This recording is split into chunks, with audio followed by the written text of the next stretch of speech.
Olá, meus irmãos, graça e paz. Eu sou o pastor Jackson.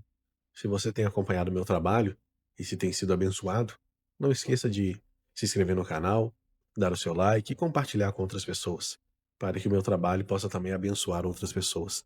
Meus irmãos, ao longo da história da igreja, Deus levantou homens que marcaram gerações com a pregação do evangelho. Um desses homens foi Charles Haddon Spurgeon, que viveu entre 1834 e 1892. Ele foi conhecido como Príncipe dos Pregadores e até hoje os seus sermões continuam sendo lidos no mundo inteiro. Spurgeon foi um pastor batista reformado que pregou para milhares de pessoas em Londres no século XIX. Os seus sermões foram publicados em dezenas de volumes e continuam influenciando pregadores e cristãos até hoje. Mas a história de Spurgeon não começa com o público cheio, mas começa com um adolescente lutando contra Deus. Assim como aconteceu com Saulo de Tarso e com Agostinho de Hipona, Deus perseguiu aquele jovem rebelde até conquistá-lo pela graça. E é exatamente isso que eu quero compartilhar com vocês hoje. Spurgeon nasceu em 1834 na Inglaterra em uma família cristã. Apesar da influência religiosa, ele passou pela mesma realidade descrita nas Escrituras. Romanos 3,23 nos diz: todos pecaram e carecem da glória de Deus. Mesmo tendo conhecimento das verdades bíblicas, Spurgeon lutava contra Deus. Ele mesmo diz que resistiu ao Senhor o máximo que conseguiu, mas Deus tinha outros planos para Spurgeon.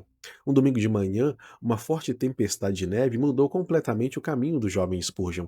Ele não conseguiu chegar à igreja que costumava frequentar e acabou entrando em uma pequena capela metodista primitiva em Colchester. O pregador daquela manhã não era um grande teólogo e, na verdade, o pastor nem sequer estava presente na igreja e um homem simples conduzia o culto naquele dia. Ele pregou apenas um texto, Isaías 45:22. Olhai para mim e sereis salvos, vós todos termos da terra. Durante a pregação, aquele homem olhou diretamente para Spurgeon e disse: Jovem, você parece muito infeliz. Você será miserável na vida e na morte se não obedecer a este texto. Mas se obedecer agora, será salvo neste momento. Naquele instante, o Espírito de Deus abriu o coração de Spurgeon. Ele mesmo descreveu a sua experiência dizendo que Deus estava arando a sua alma com o arado da lei e depois semeando o Evangelho. Isso reflete exatamente o que a Bíblia nos ensina. A lei revela o nosso pecado e o Evangelho revela a graça de Deus.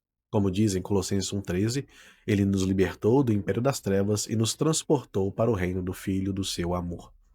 A partir daquele momento, meus irmãos, a vida de Spurgeon mudou completamente. Após a sua conversão, Spurgeon rapidamente demonstrou grande paixão pela pregação. Sem formação teológica formal, ele começou a pregar em uma pequena congregação perto de Waterbeach. Mesmo sendo muito jovem, as suas mensagens tinham profundidade bíblica e grande poder espiritual. Com apenas 20 anos, ele recebeu um convite inesperado: ser pastor da capela de Ney Park Street, em Londres. Essa igreja havia sido uma igreja forte, mas naquele momento estava em declínio e o número de membros havia caído de 1.200 para 200 pessoas. Humanamente falando, parecia um ministério sem grande futuro, mas Deus estava prestes a fazer algo extraordinário. Logo após Spurgeon assumir o púlpito, algo começou a acontecer.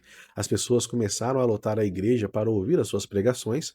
O prédio, que era pequeno, ficou pequeno demais ainda para comportar aquelas pessoas. Logo foi necessário mudar os cultos para auditórios ainda maiores. Em ocasião, cerca de 10.000 pessoas estavam dentro do auditório e outras 10.000 estavam do lado de fora tentando ouvir Spurgeon pregar.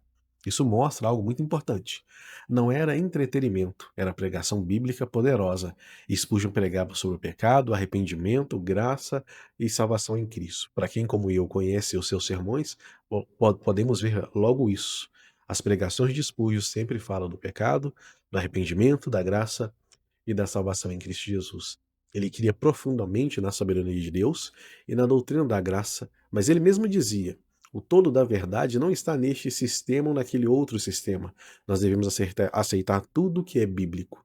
Ele era profundamente influenciado por autores como John Bunyan, George Wilterfield, Jonathan Edwards. Sua biblioteca pessoal tinha cerca de 12.000 livros. Apesar do enorme sucesso de Spurgeon, ele também enfrentou muitas críticas. Alguns pastores o acusavam de buscar fama. Jornais de Londres o capturavam como um pregador ignorante, exibicionista, e uma tragédia marcou profundamente a sua vida. Durante um culto em um grande auditório, alguém gritou falsamente fogo, e isso causou um grande pânico. Na confusão, 7 pessoas morreram e 28 ficaram gravemente feridas. Spurgeon ficou profundamente abalado. Muitos jornais o culparam pelo ocorrido, mas mesmo diante da dor e das críticas, ele permaneceu fiel ao seu ministério. Com o crescimento da igreja, foi construído um novo templo chamado Tabernáculo Metropolitano. Ao final do seu ministério, a igreja tinha mais de 5.000 membros, mas Spurgeon não focava apenas na pregação. Ele também fundou diversas obras sociais, entre elas um seminário para a formação de pastores, ministérios evangelísticos e um orfanato em Stockwell, criado para cuidar de crianças necessitadas. E isso mostra algo muito importante, meus irmãos. O evangelho transforma não apenas indivíduos, mas também transforma a sociedade em que vivemos. Spurgeon ensinava uma verdade fundamental. Sem a graça de Deus, ninguém pode produzir fruto espiritual. Ele dizia: ao menos que o grande agricultor nos labre com a sua graça, nada produziremos de bom. Isso reflete exatamente o ensino de Jesus em João 3,7, que diz: necessário vos é nascer de novo. Assim como um campo precisa ser arado para produzir fruto, o coração humano precisa ser transformado pelo Espírito Santo, meus irmãos. Spurgeon também ensinava que a alegria cristã faz parte da vida de quem foi salvo, e ele escreveu: a alegria é um privilégio e dever cristão. Nós recebemos o perdão do Rei dos Reis, como poderíamos viver neste mundo murmurando? Mas ele também alertava: a alegria cristã não é superficialidade, ela está fundamentada no Senhor e não nas circunstâncias em que nós vivemos. Meus irmãos, a vida de Spurgeon nos ensina várias lições importantes. Spurgeon era um jovem rebelde, lutando contra Deus, mas Deus salva pecadores improváveis. O Senhor o alcançou pela graça, e isso nos lembra que ninguém está fora do alcance do Evangelho. Talvez você esteja orando por alguém hoje. Não desista de orar. O mesmo Deus que salvou Spurgeon ainda salva hoje. Segundo, Deus usa pessoas simples. Spurgeon foi convertido por meio de pregação de um homem muito simples, não de um grande pregador. Isso nos lembra que Deus usa instrumentos humildes. O poder não está no pregador, o poder está no Evangelho. Romanos 1,16 nos diz: porque o Evangelho é poder de Deus para a salvação. Terceiro, o evangelho verdadeiro sempre enfrentará oposição, meus irmãos.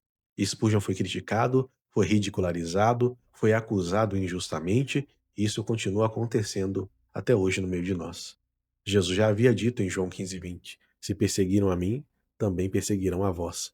O cristão precisa aprender a permanecer fiel, mesmo diante das críticas, diante de perseguições e diante de injustiça, como vem acontecendo conosco. Meus irmãos, quarto, sem a graça de Deus, não há santidade. Spurgeon comparava o coração humano a um campo cheio de ervas daninhas. Sem a ação do Espírito Santo, nada de bom cresce ali, meus irmãos. Por isso Jesus disse: sem mim, nada podeis fazer.